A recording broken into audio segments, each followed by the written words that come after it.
Bro extra battery ఉందా నీ దగ్గర? త్వరగా ఇవ్వ, బ్యాటరీ అయిపోయింది. A few moments later. Bro battery అయిపోయింది, ఇంకోటి ఇస్తావా? పొద్దున్నే బేవర్స్ గాళ్ళు ఎక్కువైపోయారు. సో మీరు కూడా మీ బ్యాటరీని సేవ్ చేసుకోవాలనుకుంటే ఈ చిన్న సెట్టింగ్ మార్చుకోండి, your life will be sorted. మన ఫోటోగ్రాఫర్స్ అందరికీ ఉండే కామన్ ప్రాబ్లమే బ్యాటరీ ఇష్యూ. సో ఆల్మోస్ట్ అన్ని కెమెరాస్లో wifi and Bluetooth by default ఆన్లో ఉంటుంది. ఇది మనం పెద్ద పట్టించుకోము. సో దీనివల్ల ఏమవుతుందంటే వైఫై అండ్ బ్లూటూత్ ఎప్పుడైతే ఆన్ ఉందో కంటిన్యూస్గా అది సర్చ్ చేస్తూ ఉంటుంది ఫర్ అదర్ డివైజెస్. సో ఆ సర్చ్ చేసే టైంలో మీ బ్యాటరీ బేసిక్గా డ్రైన్ అయిపోతుంది. సో మీకు ఇప్పుడు ఈ సెట్టింగ్స్ చూపిస్తాను. ఈ చిన్న సెట్టింగ్ చేసుకోండి. సో జస్ట్ మెనూ ఆప్షన్కి వెళ్ళిన తర్వాత మెనూలో ట్రాన్స్ఫర్ అనే ట్యాబ్ ఉంటుంది. సో అందులో ఫస్ట్ విండోలో సెకండ్ ఆప్షన్ మీకు ఎయిర్ప్లేన్ మోడ్ బై డిఫాల్ట్ ఆఫ్లో ఉంటుంది.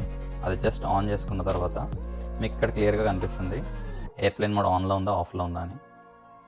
సో మనం ఎక్కువ వెడ్డింగ్స్ చేస్తూ ఉంటాము, that will be for longer hours, at least 6 to 8 hours ఉంటుంది. సో బ్యాటరీస్ ప్రతిసారి మనం ఛార్జ్ చేసుకోలేము and more number of batteries carry చేయలేము. సో వైఫై అండ్ బ్లూటూత్ అవసరం లేదనుకున్నప్పుడు అది ఆఫ్ చేసుకోండి, ఈ సెట్టింగ్ పెట్టుకోండి. ఇలాంటి హెల్ప్ఫుల్ టిప్స్ నేను రెగ్యులర్గా పోస్ట్ చేస్తూ ఉంటాను. Will see you in the next video.